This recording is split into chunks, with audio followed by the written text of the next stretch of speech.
Bonjour à tous, aujourd'hui on va étudier donc une suite de fonctions. C'est un chapitre pas si évident que ça, parce qu'il y a convergence simple, convergence uniforme, donc ça va être l'occasion d'en parler. Je vais vous montrer vraiment sur GeoGebra un petit peu des courbes, on regardera des petites variantes qui rendent les choses uniformes ou pas. Donc l'idée aujourd'hui c'est d'étudier cette suite de fonctions, donc d'expressions sinus nx sur n racine de x. Et on est sur R plus étoile. Ici j'ai représenté les différentes Fn, F1, F2, etc. Sur un même graphique. Et on va aller vraiment regarder en détail pour bien que vous compreniez les petites nuances, la nuance entre simple et uniforme. Vraiment une différence importante. Donc on est parti. Alors tout d'abord, on va faire les calculs. Voilà, comment est-ce qu'on montre une convergence simple? Comment est-ce qu'on montre une convergence uniforme quand elle est uniforme? Qu'est-ce qu'il faut regarder? Donc d'abord, regardons un petit peu la courbe de cette suite de fonctions. Alors ici, voici la courbe donc de F1. Une petite sinusoïde amortie, d'accord? Ensemble, on connaît ce genre de courbe. Donc il y a le sinus qui permet de faire des périodes, et ensuite on amortit en disant par racine de x. Voilà. Ici, donc on a cette suite de fonctions. Voici les courbes. Alors qu'est-ce qu'on remarque tout d'abord? Eh bien, effectivement, plus on prend n grand, plus notre courbe verte ici semble se rapprocher donc de l'axe des abscisses. Donc on a une impression de convergence simple. Déjà, ça a l'air de tendre vers 0, tout ça. Et ensuite, eh bien, plus vous allez sur des grandes valeurs de n, plus votre courbe verte, eh bien, partout en même temps, en fait, elle se rapproche de 0. Et donc ça semble indiquer une convergence uniforme. On peut regarder, à la place de sinus nx sur n racine de x, j'aurais pu mettre, j'enlève la racine, et si je mets du nx, ça donne ceci. Donc ça serait sinus nx sur nx. J'ai enlevé la racine, regardez, quand je fais tendre ici, alors ça c'est les petites valeurs, quand je fais tendre ici n vers l'infini, eh bien on voit bien que la courbe bleue ne se rapproche pas autant qu'on veut de l'axe horizontal, parce qu'il y a un point ici qui est bloqué en 1, et donc toute cette partie ici, qui est très près de l'axe vertical, eh bien elle ne se rapproche pas de vers 0, vous voyez, il y a un petit truc. Donc ça, eh bien, ça indique une convergence non uniforme. Et justement, tout ça dans les calculs, en fait, ça se traduit évidemment par les recherches de sup et de limite quand même tend vers plus l'infini. Donc vous voyez la différence entre mettre sinus nx sur n racine de x et sur racine de x, c'est la différence. Donc celle qu'on étudie, nous, c'est la verte, vous voyez. Et quand donc on fait grandir n, eh bien la courbe verte, vous voyez, progressivement, on peut évidemment réduire la taille de toute la courbe et la coincer sur une verticale qui va descendre progressivement vers l'axe horizontal, alors que la bleue, eh bien, vous ne pouvez pas la faire descendre parce qu'elle est bloquée ici au niveau du 1, et donc tout ce que vous pourrez dire sur la courbe bleue, c'est qu'elle est entre 0 et 1. Pour toutes les valeurs de n, vous n'arrivez pas comme ça. Alors sur la verte, eh bien, vous pouvez petit à petit dire qu'elle est entre 0 et 0,5, 0 et 0,4, 0 et 0,2, plus. Si vous choisissez par exemple 0,1, il y a un moment à partir duquel on voit bien que toutes vos courbes eh bien, seront en dessous de l'horizontale, l'équation y égale 0,1. Donc ça, c'est vraiment de la convergence uniforme, et ça va se traduire vraiment par des calculs très simples. Donc on va faire ces calculs, et on reviendra là-dessus avec d'autres exemples. Et je vous proposerai un petit peu d'autres choses pour vous montrer les différents cas qu'on peut avoir dans ce genre d'exemple. Alors la convergence simple, on est sur R plus étoile, donc on est sur 0 plus l'infini, 0 exclu.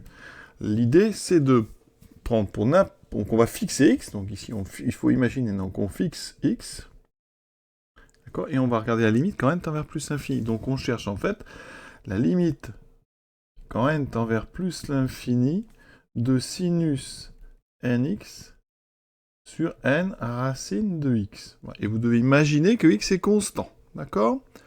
Donc qu'est-ce qu'on peut faire? Alors déjà, le sinus, on voit bien que quand n va tendre vers plus l'infini, le dessous ici va tendre vers plus l'infini, parce que racine de x est non nulle. Donc déjà, en dessous, on a une limite qui est plus l'infini. En haut, il n'y a pas de limite à sinus nx, on le sait bien. Par contre, on peut le majorer. Donc ici, on va prendre une valeur absolue de sinus nx sur n racine de x. C'est donc inférieur ou égal à 1 sur n racine de x. Tout est positif, j'enlève la valeur absolue. Racine de x est une constante, donc ça évidemment, ça tend vers 0 quand n tend vers plus l'infini.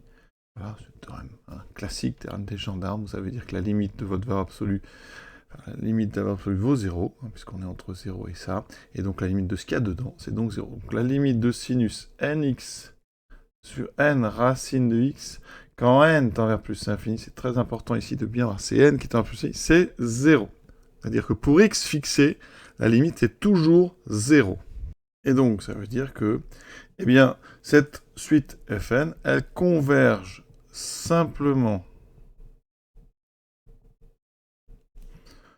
sur R plus étoile vers la fonction nulle.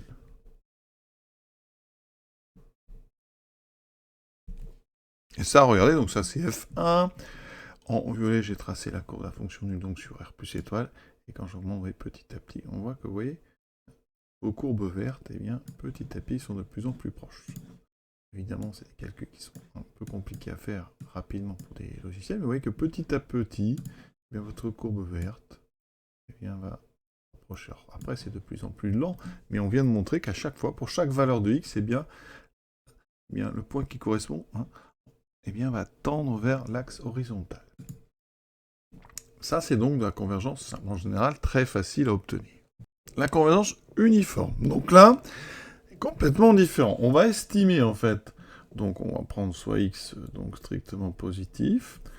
On va donc d'abord calculer fn de x moins la fonction limite. Donc ici, vers la fonction nulle, que je vais appeler donc ici f, d'accord, tel que, donc ici, f, donc, bien, va de R plus étoile, donc dans R, et à x, elle associe toujours 0. Donc ça, c'est ma fonction f. Donc moi, j'estime fn de x moins f de x. Ça me donne donc, évidemment, comme f de x vaut 0, il me reste uniquement mon sinus nx sur n racine de x. Hein, et l'objectif, c'est bon, déjà, on évalue la valeur absolue. Voilà. Donc ça veut dire on a sinus nx en valeur absolue sur n racine de x. On doit trouver sur R plus étoile le sup de cette quantité-là, d'accord? Donc c'est x qui va varier dans tout R plus étoile, il faut trouver le sup. Et une fois qu'on aura ce sup, il va dépendre ou pas de n, et on va le faire tendre à n vers plus l'infini. Alors quel va être le souci? Bon, déjà, si x est donc plus grand, on va dire, on va prendre des nombres simples, si x est plus grand ou égal à 1, eh bien on voit bien que sinus nx sur n racine de x, donc en valeur absolue, c'est plus petit donc que 1 sur n racine de x. J'utilise la même chose que j'ai fait tout à l'heure. Hein. Et ici, ça veut dire que comme x est plus grand que 1, je vais pouvoir ici majorer ça par 1 sur n, d'accord? Parce que racine de x sera plus grand que racine de 1, donc 1 sur racine de x sera plus petit que 1 sur 1. Donc ici, j'ai du 1 sur n. Donc, qu'est-ce qu'on vient de montrer? Eh bien, déjà, sur 1 plus l'infini, eh bien, fn de x moins f de x, et donc, hein, le sup, déjà, hein, sera donc plus petit, hein, le sup, donc, pour x supérieur ou égal à 1 de ceci, et donc, inférieur ou égal à 1 sur n. Maintenant, il faut que je m'occupe des nombres entre 0 et 1, 0 exclu. Maintenant, qu'est-ce qui se passe, donc, sur 0, 1. Qu'est-ce qu'on peut dire? Alors le souci ici, c'est que racine de x, x il peut être très près de 0, donc hein, ça peut tendre vers 0 plus en dessous, donc ça pourrait par division tendre vers plus infini. Donc il faut faire attention, ça veut dire qu'on va regarder le sinus nx sur n racine de x un petit peu plus en détail. Une formule qui est très importante en maths, quand on a des vers 0 et qu'on a des sinus, c'est que sinus x sur grand x, donc ça, quand x tend vers 0, ça tend vers 1. Ça, c'est très intéressant. Et donc, on s'en sert assez souvent. Et donc, ici, mon idée, c'est comme je ne vois pas la limite, eh bien, je vais faire apparaître en dessous du nx. Vous voyez? Donc ça, je sais que ça va tendre vers 1. Par composition, quand x va tendre vers 0, pour n fixé, ça va tendre vers 1. Par contre, si je fais ça, il faut que je compense un petit peu. Donc, comme j'ai x et que j'avais racine de x, j'ai donc une racine de x en haut. D'accord? Donc, qu'est-ce qu'on peut dire de ça? Eh bien, cette chose-là, donc, ici, tend vers 1, quand x, donc, tend vers 0, d'accord? Ça veut dire que le reste sur 0,1 va être, hein, on est donc borné. Ça veut dire qu'on vient de montrer que, donc, sur 0,1, l'expression sinus nx sur n racine de x, elle est bornée.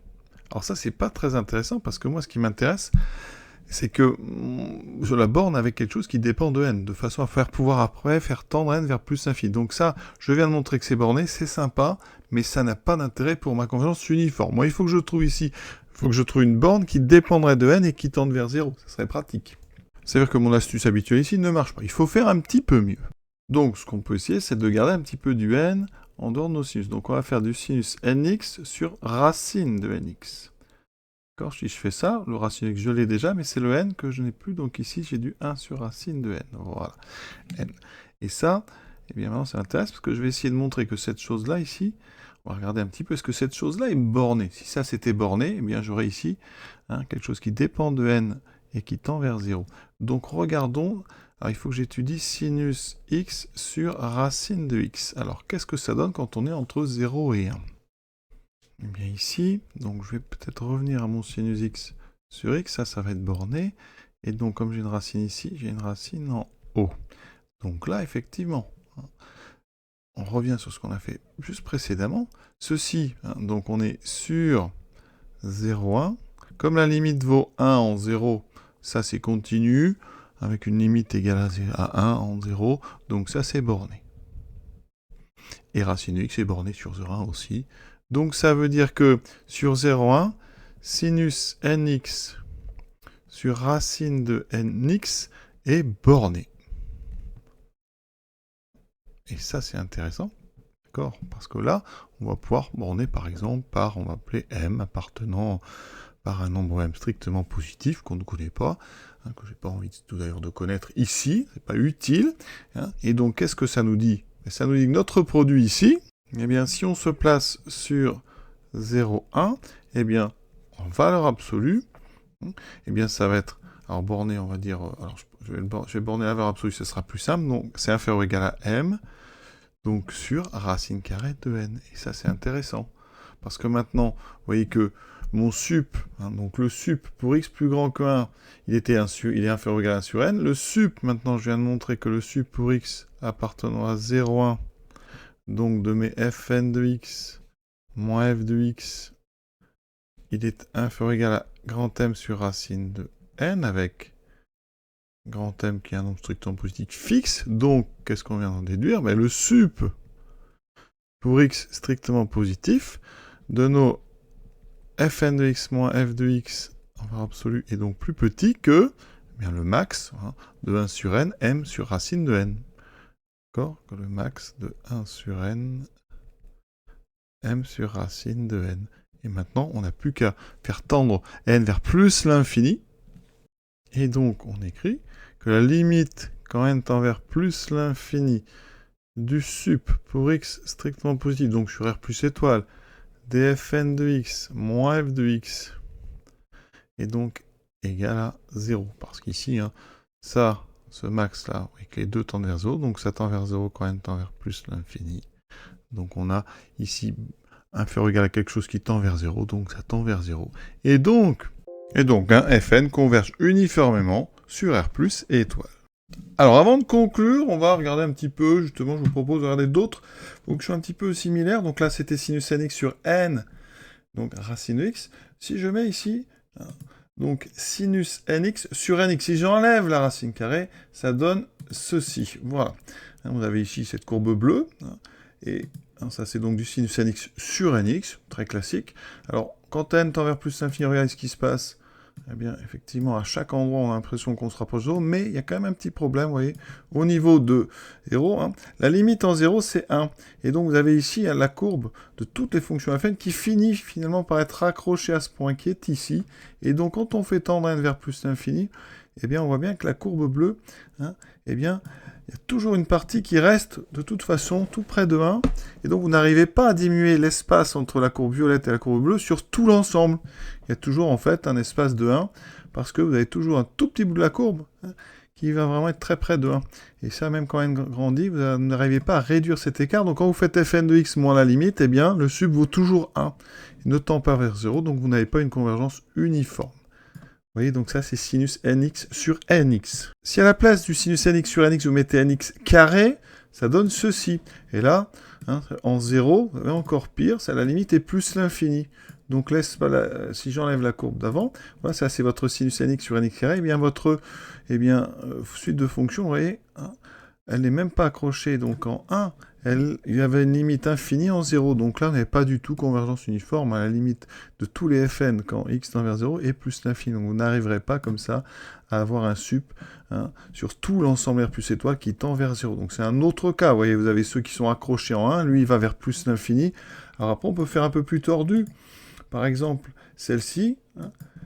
Ici, j'ai mis un sinus nx sur 1 plus partie entière de nx. Alors, on ne va pas étudier, parce que ce n'est pas l'objectif ici, ce serait trop long, mais ça donne ceci. C'est-à-dire que vous avez une petite construction qui ressemble à notre sinus nx sur nx, voilà, un petit sinus amorti.